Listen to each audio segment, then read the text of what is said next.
YB stays on your neck. Coming to the mega of boxing in New York, man, it was a lot going on in that time, and he folded. But I think he's happy he lost. I think he's happy he lost? Why is that? Why is that? Because there's no pressure on him no more. It's like, whoos. But does he keep fighting though? Of course. A loss don't mean it's over. He's gonna come back. He's gonna fight Ruiz. Yeah, right. I don't think he's taking the rematch. You don't think he should take it? I don't think he's gonna take the rematch. You don't think he's gonna take it? He's gonna have to prove me wrong. He's a broken man. Yo, my dons, make sure you hit that like button, comment, subscribe, and obviously hit the bell for notifications. So we just heard there from Deontay Chicken Leg Wilder. Let's take it from the top. Yeah, mate. Anthony Joshua coming to the mecca of boxing, somewhere where I've never been able to box. Anthony Joshua coming to the USA for the first time and boxing in a venue and boxing in a historical venue which I've never been able to box at, even though I've been in the USA for 10 years, even though I was USA Olympic bronze medalist. Anthony Joshua came to the mecca of boxing on his first occasion in the USA and sold tickets at prices 4 times higher than mine's. Yeah, Anthony Joshua, who sells 80,000 tickets in Wembley and deals with 80,000 people watching and millions of people paying to watch him on TV, he folded, yeah. So, yeah, man, Anthony Joshua was happy he lost. So basically, if you didn't get the gist of that, essentially, Deontay Wilder is saying the fact that Anthony Joshua sells 80,000 tickets in Wembley, performs against people 10 times better than he's ever fought. Listen, Wilder's never fought a Klitschko. He ducked Klitschko. He ducked both Klitschkos. Yeah? He turned pro 5 years before AJ did. And he ducked every single piece of smoke. Prime Fury ducked. Vitaly ducked. Vladimir ducked. Didn't want no problems with them. Didn't. Factual stuff here. People allege he wanted to fight Povetkin. Okay, yeah. It's interesting though. Wait there, let's get something straight.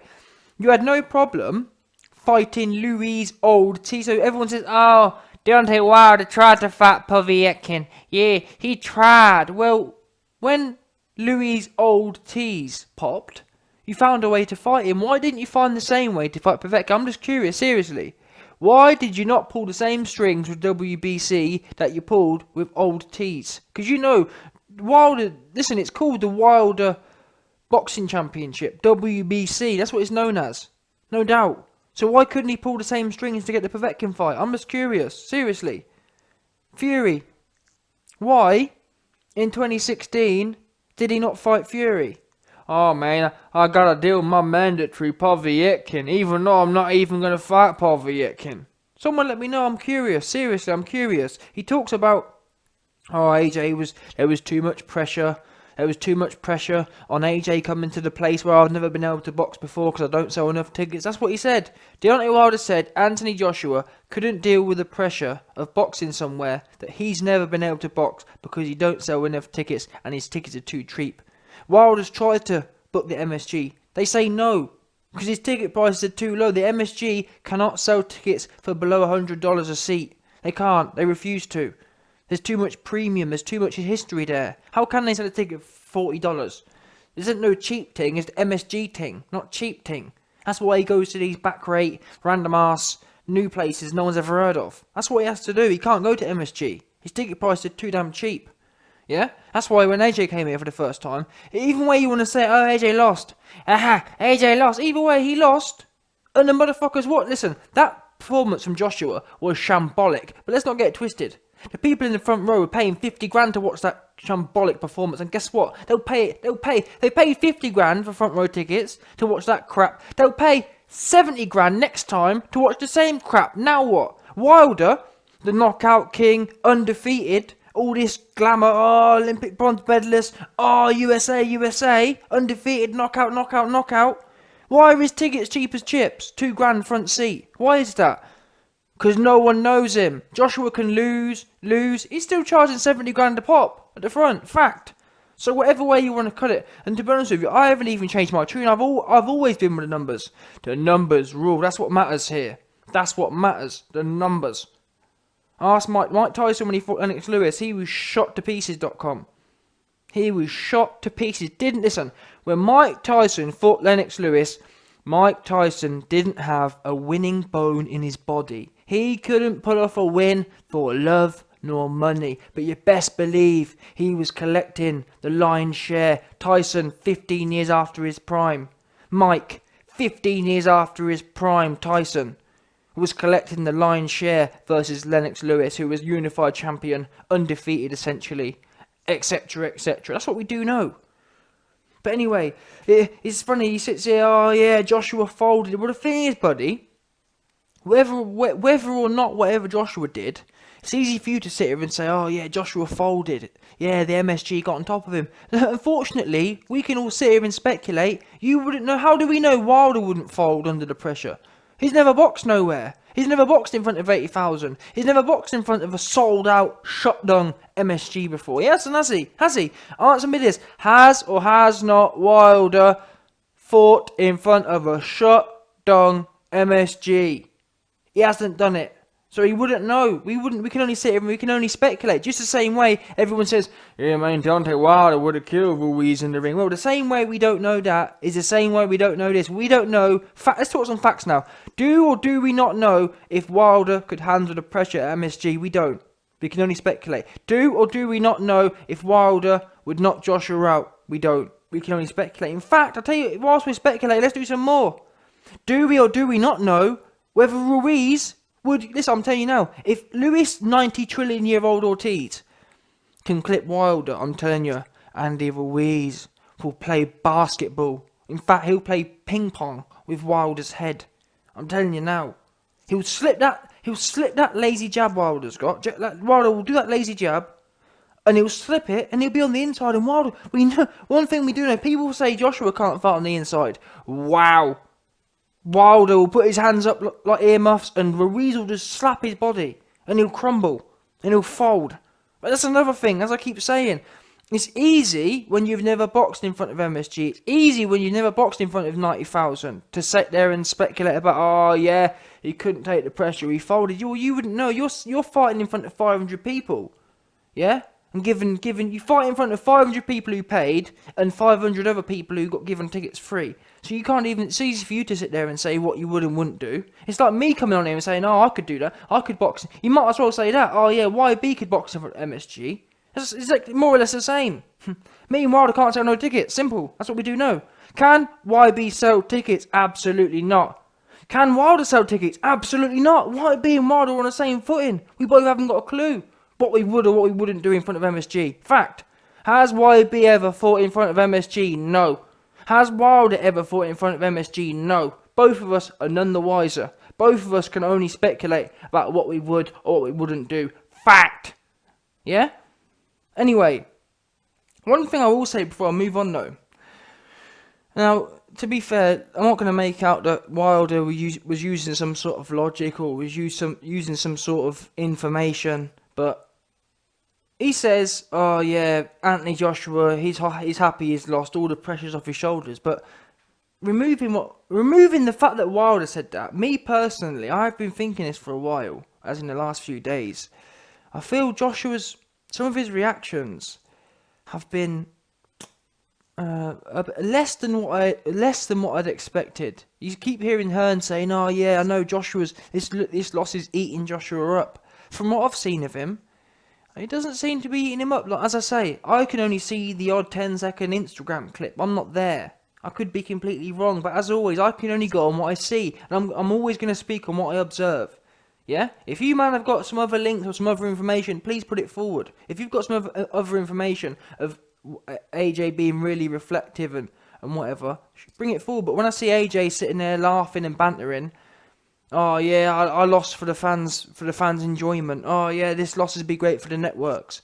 All this business, and after the fight, in the pictures with Ruiz and smiling, oh he's a great champion, and all this business. I just don't feel.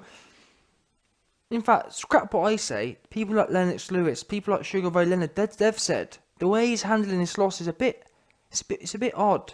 And once again, a few people have said, it's almost like he feels a bit relieved. The pressure's off his shoulders. Now, I've always, in fact, factually speaking, I've always said, I thought, and I still think to an extent, that Joshua was an elite competitor. In my in my sporting experience, I was never a competitive animal in that sense. So certain individuals, they thrive on it, they love it. I was never like, I was always nervous. I was always in my thoughts, if that makes sense. But from what I've observed of Joshua, i.e. stepping up versus Klitschko, i.e. going to 90,000 time and time again, having all that pressure of the UK on your shoulders, I've always thought of Joshua as a killer. It's almost like McGregor. Now, not the new McGregor, the old McGregor. He used to be a guy who was aspirational. I'd look up to him and think, you know what, that guy, whether his legs bust up or whatever, he gets in there and he performs. Now, after the money came, he's changed. He's not the same dude. But people like that who never choke, they don't choke. They step up and they find a way. Or they found a way. Yeah? He's probably 1 in 100 people, the real killers. And I'd like to say Wilder's in that category, but what do we know about Wilder? He got in there a Fury and couldn't get the job done. Yeah, he couldn't get it done. Simple. He could not get it done. But in reality, Wilder is probably one of them elite guys who is able to step up. But once again, we don't know that because his resume don't back it up. Yeah? In fact, to the contrary, there's information implying that Wilder is not one of them elite killers. You have different people. From what I've observed, there's people who thrive on pressure. They love it. It turns them on. They get the thought of it, the thought of competition. They love it. They love the idea of it. The night before, they're buzzing for it. They're buzzing about what they're going to do. They're not worried. Whereas I personally, I was worried about what other people were going to be doing. I was never, I guess you could call it insecure. I was insecure about, will I be good enough? Have I trained hard enough? Will I have enough inside me? I didn't have that innate confidence to say, you know what, I'm the baddest in that sense. That's my personal reflection. There's other people who I've seen who are more self-confident. I guess they're more of a killer. They're more killers. And I'd put AJ in that class. And I'll tell you why I wouldn't put Wilder in that class. Let's go through it now. AJ, for example, 15th fight, steps up versus Dylan White. Didn't need to do that. 16th fight, overpays to fight Charles Martin. Didn't need to do that. Tyson Fury, Charles Martin, he'll box Anthony Joshua's head off. He'll box his head off. He'll fight you on the couples. Yes, Anthony Joshua's too stiff. He's too stiff. I put £10,000 on Charles Martin. Charles Martin is going to box Anthony Joshua's head off. He's going to box it off. That's what Fury was saying, gassing Charles Martin up. 16th fight, AJ stepping up. 18th fight, or whatever it was, stepping up versus Klitschko. Whatever it was, Povetkin. Now, were these people past their prime? Absolutely. But these are all things that Wilder weren't doing. We have evidence to the contrary. As an example, Wilder had been pro 5 years before Vitaly Klitschko retired. Why didn't they had the same managers as well, Shelley Winkle? Why didn't they say, you know what, Wilder, you've been pro for 4 years. Why don't you, rather than hiding in the lows, rather than hiding behind Shelley Winkle, he's a young boy, he's a young boy, he's a young boy, he's a young boy. Rather than hiding behind him, why didn't Wilder say, you know what, I'm a badder man. Give me that old motherfucker Vitaly. I want to take it from him before he retires. I don't want to take the belt off of fat, useless Bumain Stavern. I don't want to take the belt off of his shot to pieces Chris Arabum. I want to fight the daddy. Give me him before he retires. Where was that lust from Wilder to be the best? Where was it? Show me the documentation. And that's why I rate Fury, to be fair. Because look at the Klitschko fight. He could have gone the WBC route and fannied a way out. He said, no, give me the guy. Now, was Klitschko past his best? Possibly, but still, that's irrelevant. This is about the mindset. At that point in time, Vladimir had the belts. Did Wilder make it his business to fight Vladimir? No. Did Wilder make it his business to fight Vitaly? No. Tyson Fury, to his credit, made it his business to fight Vladimir Klitschko. Fact. That shows the killer. That shows that innate confidence. Wilder's never had that. Look at the Fury fight. Wilder's never. I've always said this. Wilder's never wanted to fight people who are in form. Joshua ducked. Fury in 2016, oh man, I gotta do my mandatory. Once again, bringing in mandatories. WBC saving him from Fury, from a fit Fury. Did he try and step up and fight Vladimir? No. Did he try and step up and fight Vitaly? No. He isn't about it. He likes fighting people, and that's why it makes sense now why they took the Fury fight. They thought Fury was completely shot. Now, in my opinion, Fury isn't, or maybe he'll get better as time goes on now, but I'm saying that Fury versus Wilder was not the same Fury versus Vladimir. That Fury versus Vladimir would have boxed Wilder's head off properly, not the way he did it. I believe Fury 2015 versus Vladimir would not have ended up on the canvas versus Wilder. That's my opinion of it. Too slick. He had that little bit more sharpness. He had that little bit more conditioning. Whereas in the Wilder fight, he actually ran out of gas them last 3 rounds and got caught. Slowed down a bit. I don't believe in 2015 that would have happened. But it's irrelevant anyway. The bottom line is, Fury and AJ have shown an ability to step up. Now you can say, oh well, AJ fought Vladimir. Oh yeah, but Vladimir may have been older than when Fury fought him, but still, look at the time in the career. Fury fought him in his 27th fight. The fact that Joshua fought him in his 17th fight shows a higher propensity to take risk. It shows he's prepared to roll the dice. Wilder's never had that. So it's easy for him to sit here and talk about, yeah man, he's happy he lost. He folded, yeah, the Mecca man, yeah. Wilder's never done any of these things. He's never had a country. Wilder's been able to fight in the backroom brawls somewhere. In the local pubs that no one knows about. It's a different business. AJ's carrying the country on his back. Literally. Carrying the country on his back. And he's been able to perform up until now. Wilder's never had that. He doesn't know what it's like to have everyone on top of you. So it's easy for him to sit there and speculate. But that's my opinion. I'll be intrigued to see what you guys think. I'm sure you Wilder fans will try and justify to me why he didn't need to fight Vitaly, why he didn't need to fight Vladimir. Show me the receipts. Show me the receipts of Wilder ever chasing someone who's in form. Who's in form and ready. He's never done it. Never. He's never wanted to prove himself. He's wanted to nick wins here and there. Ortiz shot to pieces, 50, 60 years old. He's never wanted to take the actual guy out.